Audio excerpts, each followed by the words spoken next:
to Keeping Up with the Brokers. I am Maureen Menendez, your host, and live here with me are customs brokers from Philippine Merchant Marine School.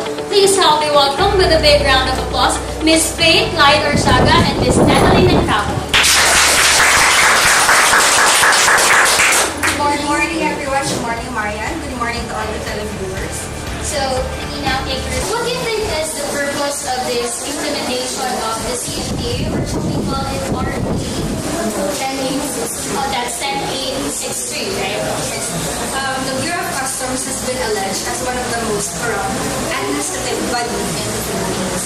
And in line with that, the Senate and the House of the Representatives drafted a bill which is now the Customs Modernization Tariff Act program, which has one of its main purpose of standardization and internalization of the facilitation of trade in the country in line with the revised Kyoto Convention. Miss Faith, I'm just concerned about this. Since not all of us know about this Kyoto Convention, can you please tell us about a short or a brief summary about this Kyoto Convention? Yes, the revised Kyoto Convention. This is a convention held in Japan around 90s, where members of the World Trade Organization had an agreement to provide integration and internal standards for different trade agreements in the world.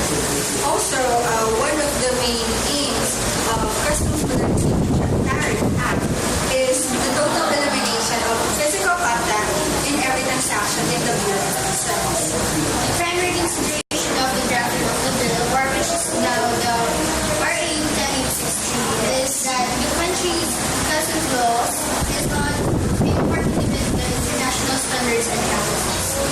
Moreover, the correct law is based on the concept of the Bureau of Customs as the revenue generating agency instead of trade facilitation institution, envisioned to replace it and simplify importation and exportation procedures. Okay, I think there are two major controversies when it comes to the CFTA. That's I think the declarant provision. What do you say about this declarant provision? Actually, under the CFTA, on the section 106, entitled the declarant, there are only 4 persons who can do the declaration. It is the importer, the exporter, the attorney tax, and the customs. So there are 4.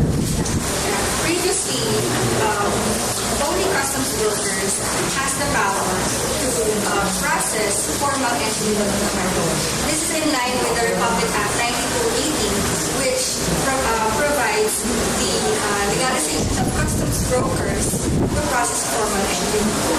With that, being a customs broker is not just a piece of cake, Marian.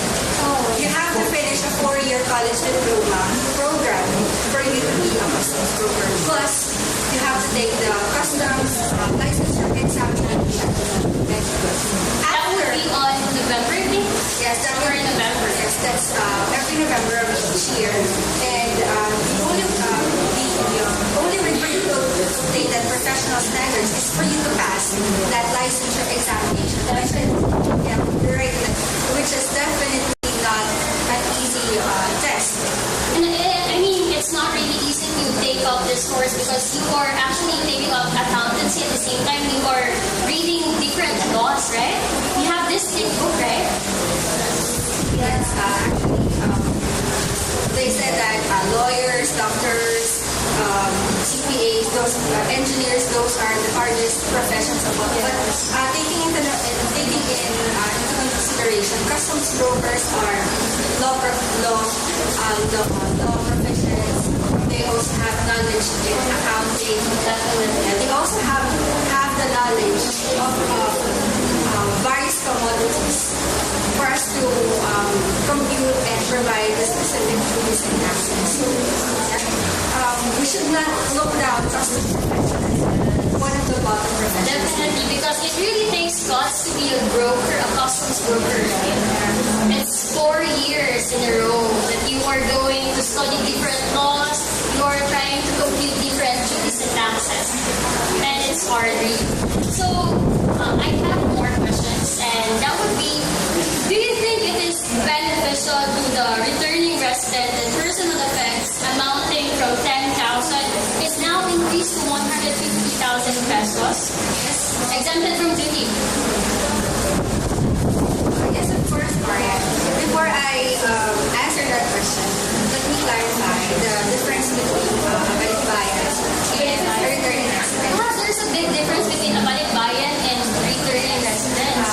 Balikbayan, these are persons or people that have been out of the country with a specific purpose for a year.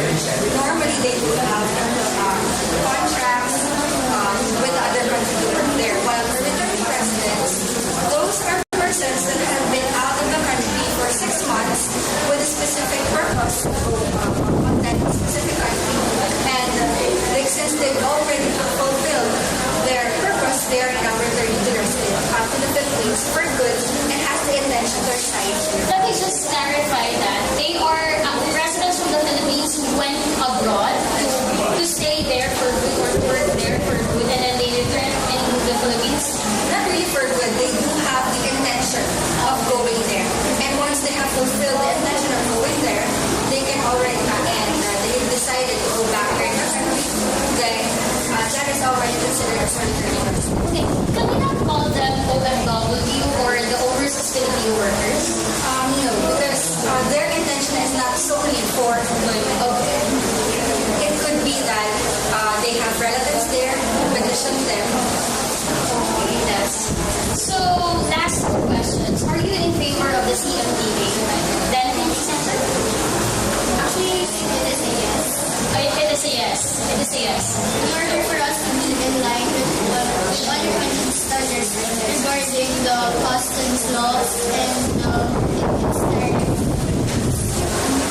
So you are in favor. How about last question? I want Ms. Faith to answer this. Are you in favor that our new appointed customs commissioner is not a customs broker by profession?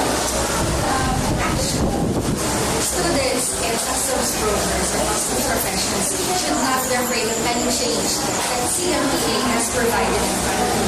Whether that change has been with the powers of the customs commissioner itself or with the persons inside the bureau. In my own opinion, the president will not appoint a person who will definitely be such what we call a waste with the specific position. So I have hopes that he can fulfill his duties and responsibilities as the commissioner.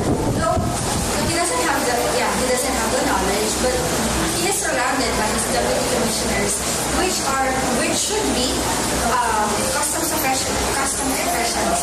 professionals, and we all know that we have been in the same system for ages already, and there has been no changes at all.